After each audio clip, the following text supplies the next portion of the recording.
વધુ સમાચારમાં વાત કરીએ તો સમાચાર બનાસકાંઠાથી સામે આવ્યા છે। 3000 થી વધુ આશા વર્કર બહેનો હડતાલ પર ઉતરી છે। છેલ્લા 15 દિવસથી હડતાલ પર છે।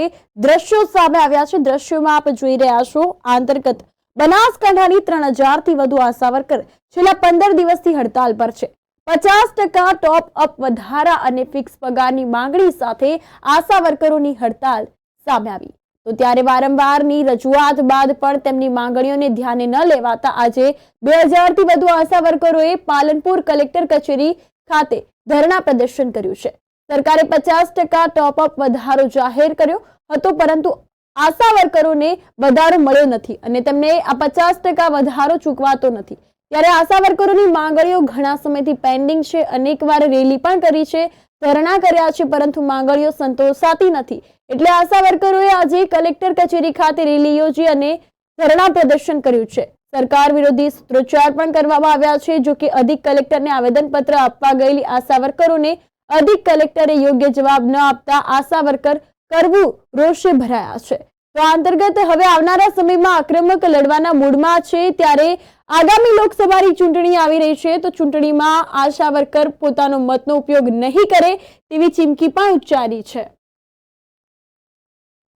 છેલ્લા 10-12 દિવસથી અમારી હડતાલ જારી છે। આખા બનાસકાંઠાની બહેનો હડતાલ ઉપર ઉતરી છે। આજે અમે આવેદનપત્ર આપવા માટે કલેક્ટર સાહેબને રજૂઆત કરી છે, છતાં પણ કલેક્ટર સાહેબે અમને સંતોષકારક જવાબ નથી આપ્યો। જો અમને આ કલેક્ટર સાહેબ અમને સંતોષકારક જવાબ નહીં આપે તો મોદી સાહેબની ખુરશી અમે ખાલી કરી દઈશું। 2024નો પરચો અમે બતાવી દઈશું। અમારી માંગણીઓ નહીં સંતોષાય તો અમે એક કોર્ટથી પણ અમારી આખી બનાસકાંઠાની બહેનો જવાબ આપી દઈશું। આખી બનાસકાંઠાની બહેનો એક થઈશું અને મોદી સાહેબને અમે પડકારરૂપ જવાબ આપીશું। અને જિલ્લાના તંત્રને અમે આજે જગાડવા માટે આવ્યા છીએ કે સાહેબ તમે જાગો, અને નહીં જાગો તો તમે તમારી ખુરશી ખાલી કરી દો। અમે અમારા હક માટે આવ્યા છીએ અને હડતાલ કરવી અમારા નાના બચ્ચોના ખેલ નથી। આની અંદર અમુક કોઈ વિધવા બહેનો છે, કોઈ બહેનો ગરીબ છે, કોઈ બહેનોને પોતાનો પતિ બીમાર હોય, કોઈ બહેનો ટીબીમાં પીડાતી હોય, છતાં પણ 2-3 મહિને અમારું ઇન્સેન્ટિવ નથી થતું। અમે અમુક ઝેરોક્સો મૂકીએ તો કે બેન આ નહીં ચાલે, આ નહીં ચાલે, આ નહીં ચાલે, તો કયું ચાલશે અમારું? અમને લઘુત્તમ વેતન અમને આપો, અને ના આપો તો અમને ભાજપ અમને ફિક્સ પગાર કરો અને ડાયરી અમારી કાઢીને અમે ઝેરોક્સોથી બહુ કંટાળી ગયા છીએ। અમે એક અઠવાડિયું ફરીએ તાને અમારી પગાર ડાયરી તૈયાર થાય છે। એટલે અમારે તો ફિક્સ પગાર ને ફિક્સ પગાર।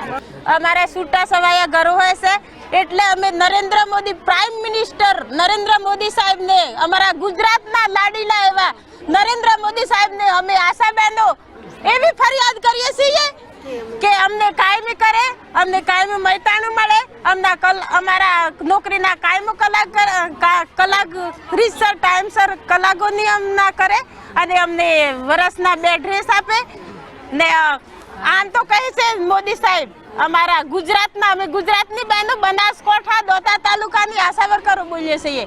છેલ્લા 13 દિવસ થઈ ગયા, 14 દિવસ અમારા હડતાલના, પણ હજુ સુધી કોઈ સરકાર અમારી માંગ સ્વીકારી નથી। જેથી કરીને અમે બધી બહેનો આજે અહીં જિલ્લા પંચાયતમાં ભેગી થઈને કલેક્ટર સાહેબને આવેદનપત્ર આવીશું, પણ કોઈ હજુ જવાબ સરખા મળ્યા નથી। અને આ સરકાર મહિલા વિરોધી સરકાર છે। મોટી વાતો કરે છે કે સ્ત્રી સશક્તિકરણ, અમે મહિલાઓનું આ કામ કરીએ। આજે આ બધી મહિલા રોડ ઉપર તડકા આવીને રખડે છે, તો આ મહિલા સામે તો આ સરકાર જોતી જ નહીં, તો શું સ્ત્રી શક્તિકરણનું કામ કરી રહી છે?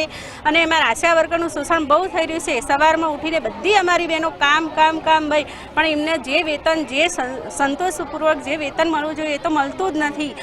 અમારે 50% વધારો છેલ્લા 12 મહિના થવા આવ્યા।